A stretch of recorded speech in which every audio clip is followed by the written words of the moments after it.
This episode is brought to you by LinkedIn. Psst, healthcare pros, word's out, and it's too good to keep quiet. Look, LinkedIn is revolutionizing job hunting, making it possible to search by specialty, shift preference, and salary. Endless scrolling is out. Whether it's a mental health therapist or dental hygienist, finding the perfect role is faster and easier than ever. Head to linkedin.com/healthcare and start your search today. Saturday presents, in the red corner, the undisputed, undefeated Weed Whacker Guy. Champion of hurling grass and pollen everywhere. And in the blue corner, the challenger, extra strength, Saturday. Eye drops that work all day to prevent the release of histamines that cause itchy allergy eyes. And the winner by knockout is Saturday. Saturday, bring it on.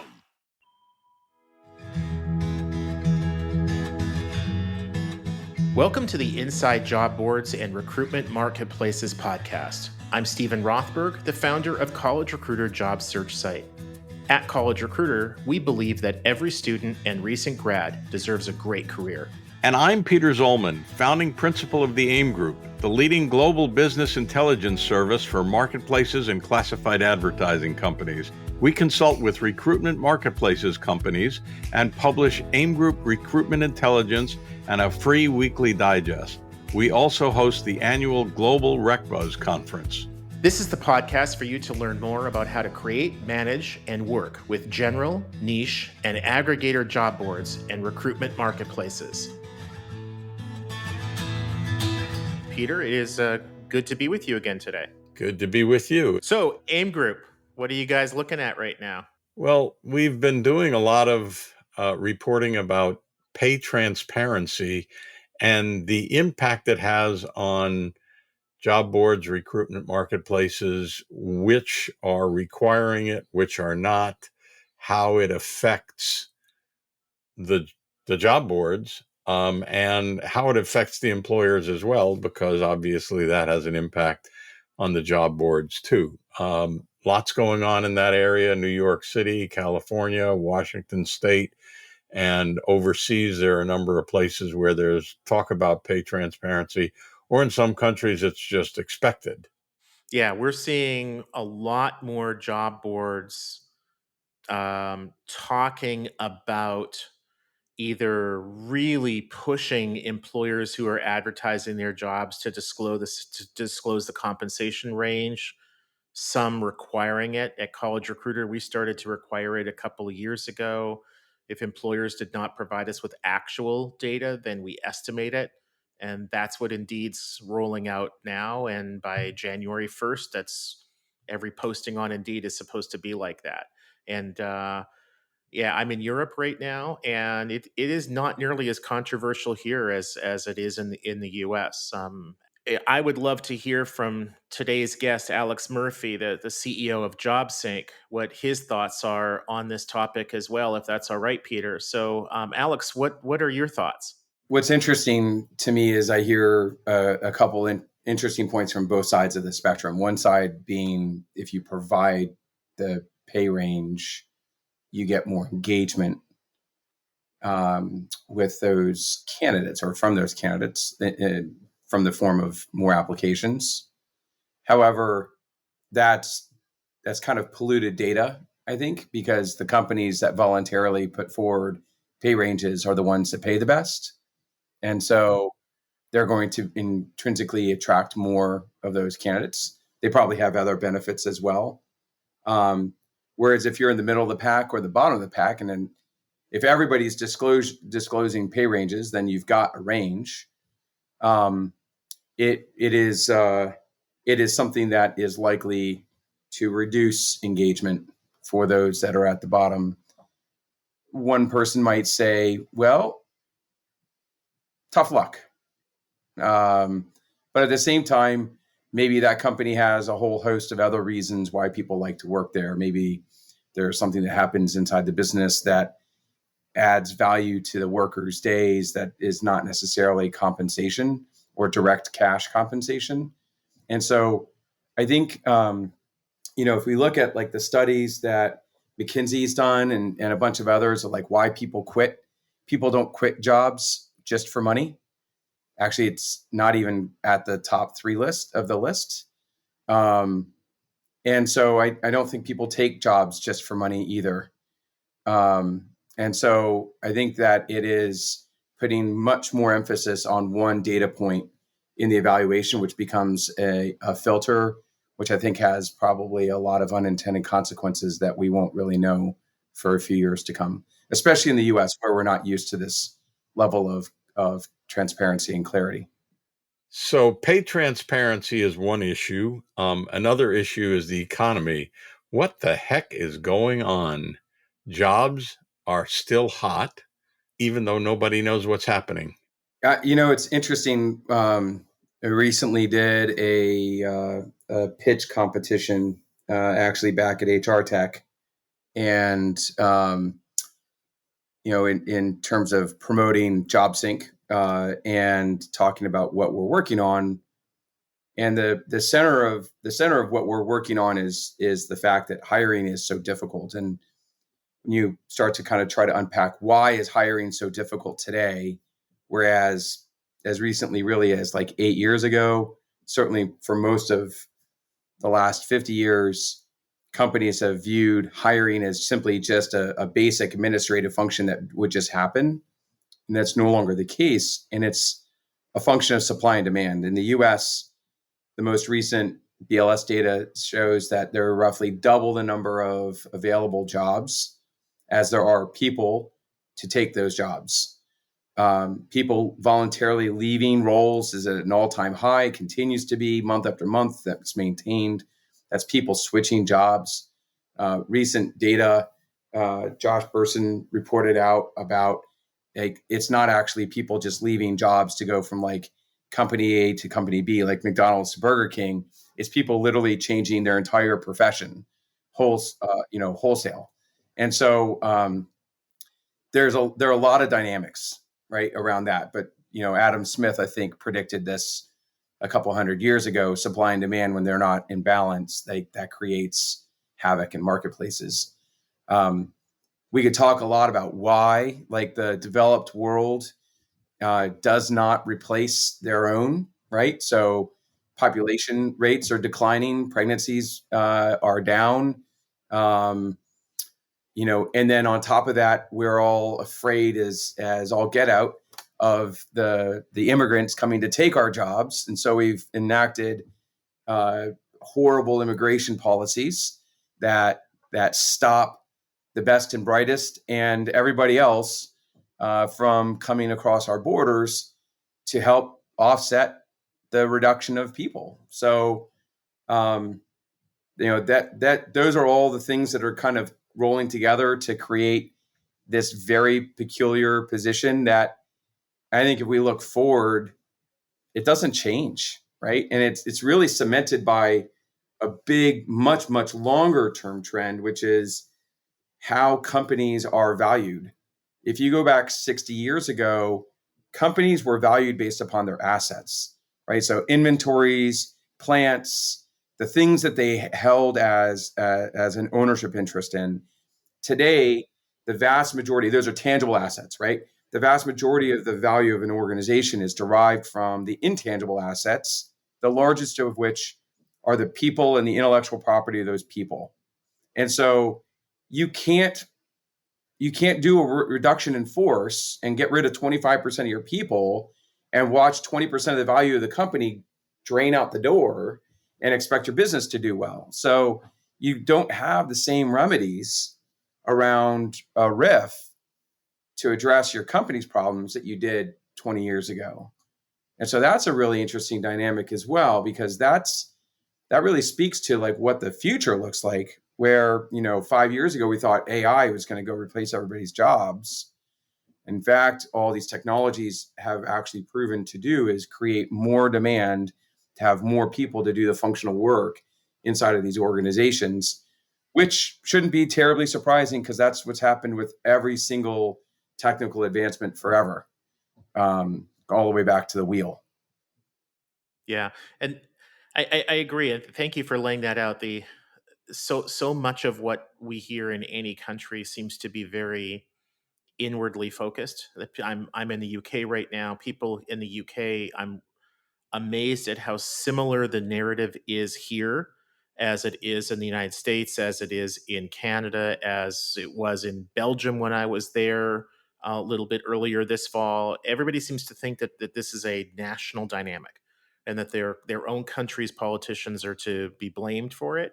But it's global. It's happening everywhere. So I don't think I don't think it's any one organization. But before we get too far into that, um, one of the things that some of our listeners might want to know more about is about JobSync and about sort of how you are positioned in the marketplace, and maybe you can help us, the listeners, better understand that in terms of the evolution of the industry, because I see JobSync's place in the industry, and I won't steal your thunder on that, as being a very natural outcome of the industry and actually kind of overdue. So maybe you can give the listeners like a couple minutes of where you see the industry as having come from, where it's going, and how JobSync is positioned to help improve that.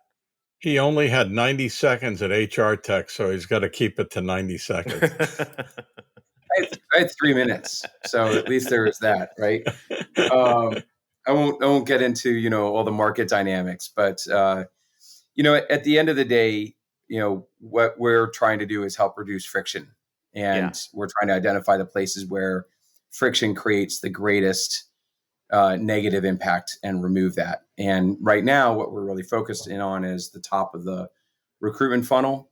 So we are an integration and automation platform, which means that we connect the various systems that companies use to hire. And we're really focused in on the applicant tracking systems and job sites to make the application process seamless and to reduce the friction that a candidate experiences when they're applying. So we enable large enterprise companies that use systems like Workday and Taleo and SuccessFactors to have their application experience take place on the job site, whether it's Indeed or ZipRecruiter, Seek in Australia and the like, to make it so that their application can take place on the job site, which then has a material impact on outcomes in terms of the return on ad spend. So our customers see commonly a 3 to 5x increase in applications for the same ad spend, which has all sorts of derivative outcomes. The recruiter is no longer doing the manual work of moving applicant data around. That means that the recruiter can be more responsive. That means that they're going to move to a slate of candidates more quickly because they actually have enough candidates. It means that then they're going to get interviews done, offers out, person starts at a much, much more compressed time frame. We'll be back right after this break.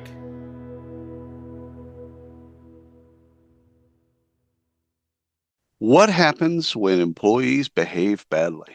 Boy, we could do an entire TV show, maybe a Netflix special on that. Well, Ryan and I sat down and recorded episodes for FAMA, and we asked practitioners, give us your most outrageous story. The sales leader that brings cocaine to work, whatever. Just bring us the outrageous, and it is funny. So if you need a laugh, which we all do from time to time, search for Workplace Misconduct wherever you get your podcast, and you'll find it. And trust me, you will laugh and cry, but you'll definitely laugh. All right. Thank you. Welcome back to the Inside Job Boards and Recruitment Marketplaces podcast. One of the things that we've looked at is the changing nature of recruitment, advertising, marketing, evolution from job boards to recruitment marketplaces, and evolution from newspapers to job boards, so recruitment marketplaces, niche boards, aggregators, marketplaces, and so forth. What do you see, and how does that play with what you're trying to do of ultimately making the application live right on the site and then feed directly into the company's ATS or equivalent? I'll say my co-founder, John Bell, when he was running Boxwood Technologies, had a really good perch in 2012 and understood from the data that his candidates had not changed. They were running job boards for associations, but yet the application rate had gone down by 80% from 2002 to 2010. Why did this happen? And the answer was because what employers asked in the application and where that application took place had changed remarkably. So the introduction of the off-site application experience was a mid-2000s reality. Prior to that, you'd have a couple screening questions, get the name, email address, phone number of the candidate, and it would be emailed to the recruiter. That was replaced with bringing the person to the applicant tracking system, in part to deal with things like compliance from the EEOC and other pieces, to have a consistent common application experience. That then led to the proliferation of questionnaires that then got expanded to all sorts of craziness, where applications started to take on average 30 minutes or longer to complete, none of which actually took into consideration the actual candidate, because people looking for jobs don't apply to one job, they apply to many jobs. And so when you ask for 30 to 45 minutes to apply, and that person needs to apply to 30 jobs, that's an obscene amount of time just to have the first point of an expression of interest take place. So things really got out of balance. Performance from those job boards went down. And so all of a sudden, starting around, call it 2008, 9, 10, you started to hear the phrase, job boards are dead. Now, all of a sudden, we have this new thing, recruitment marketplaces. Fun fact, a recruitment marketplace is a job board. They're the exact same thing. Job boards have existed as recruitment marketplaces. A marketplace is a dual-sided reality, employers on one side and job seekers on the other. That's not any different today than it was 20 years ago.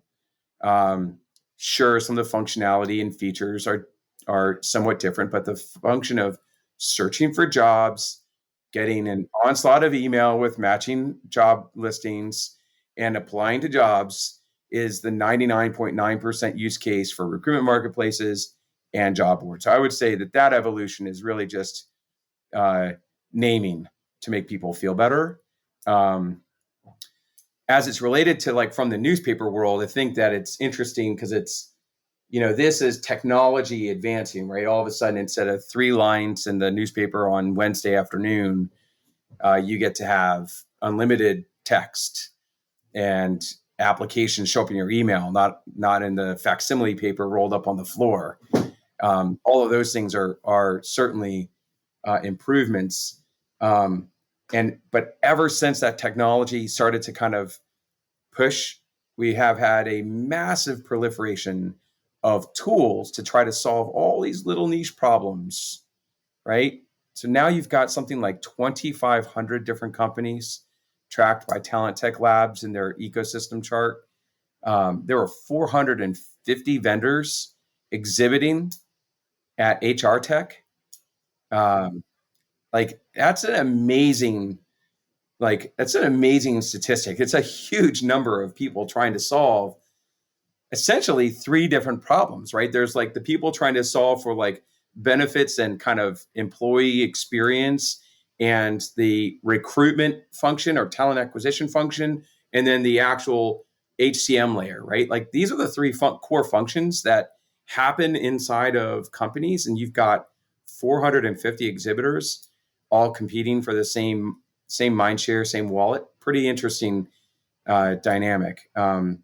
What we see is that proliferation has resulted in again, an unintended consequence, but a tremendous amount of work for the recruitment and HR staff having to manage data between those siloed systems. Enterprise organizations often have more than 50% of the Global 2000 has 3 or more ATSs, which is crazy, right? Like they have more than 3 ATSs. Like it's it, and they do it for a reason. Like it's actually not crazy. Like there are really good business reasons to do it. And like it doesn't stop there. They have 12, 15, 20 or more different systems that help support their TA teams. And all too often the data gets trapped inside of those systems. And so in order to get insights, they extract that data, and recruiters become Excel jockeys, and they become proficient with things like VLOOKUP tables and pivot tables and all these different things that you do to make Excel work kind of like a database.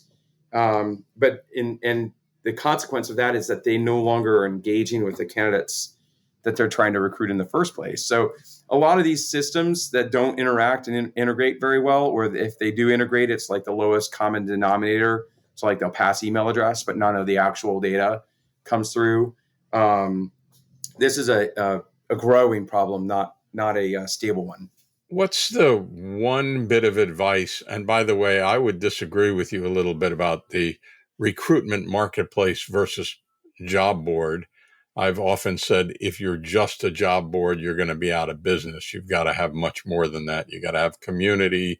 You got to have content. You have to have effective ways to apply and information about the companies people are applying to. But Peter, Monster had all of that in 2003. They had 3,000 pages. They hired 50 community writers. They took comments.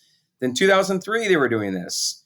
They had logins and they had messaging. And I mean, we can talk about like the advancement, but I mean, if what you're saying is that you need your career platform, for whatever you want to call it, needs to enable engagement and actually have more reason to exist than just the job listings. Yes, I agree with that statement 100%. And you could survive just as a job listings listserv, so to speak, in 2004 for a moment, especially as Indeed started to give you free traffic. And then when they took that away, then job boards really did kind of die a little bit. At least a number of them did. But my point is only it's not that the name, like the companies, they have evolved on, right, in terms of what their feature set is. And it's not a mark like that it's a new thing altogether. It's like, I'll use SaaS as an example. SaaS as a phrase, software as a service, is the same exact thing as an application service provider. And before application service provider, if you had something where your data was stored on the system, on the server, right, which people had to describe in the 90s, but that was actually a business model in the 90s. It's not like SaaS is new. It's the use of the phrase software as a service was a new invention of terminology, not in terms of functionality. That's my only point. If it walks like a duck and talks like a duck, it is a duck. Then it's a dog.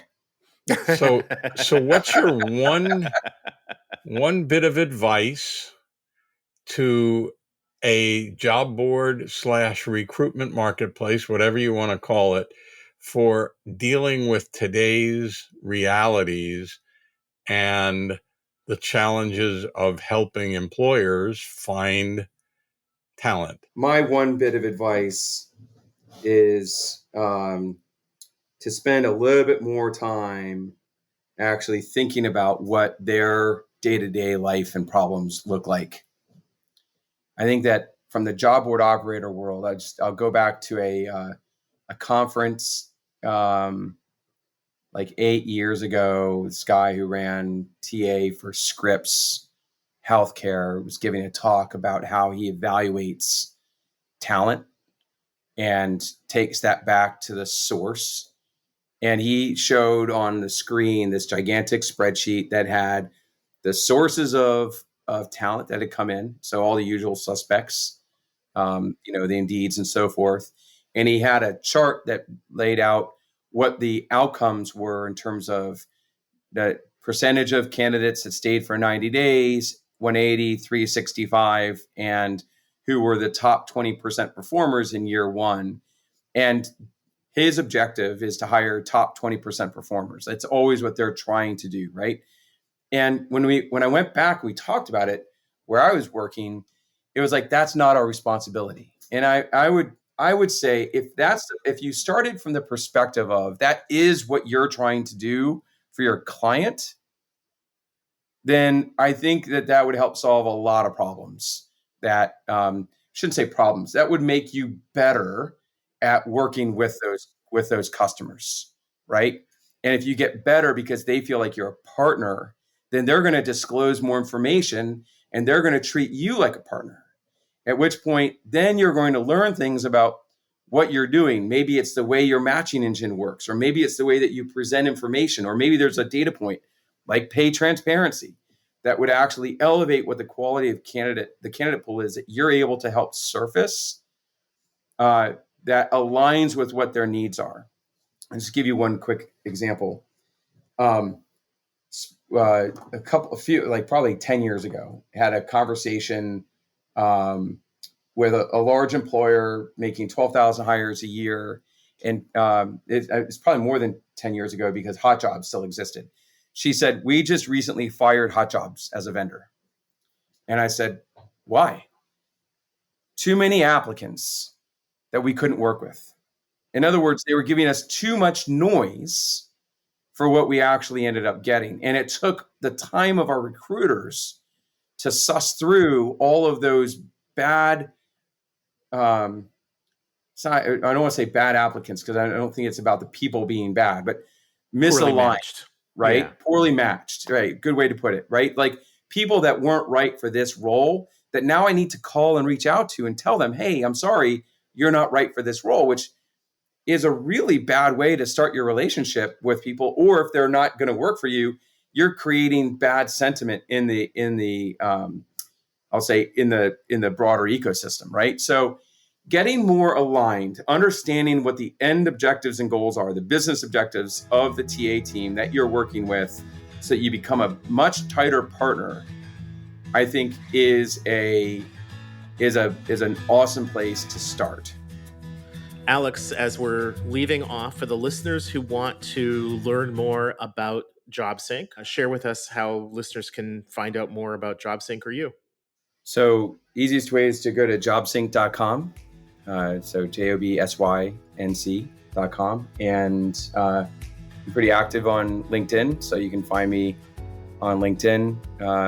My handle is amurphy59, and be more than happy to chat with anyone and everyone.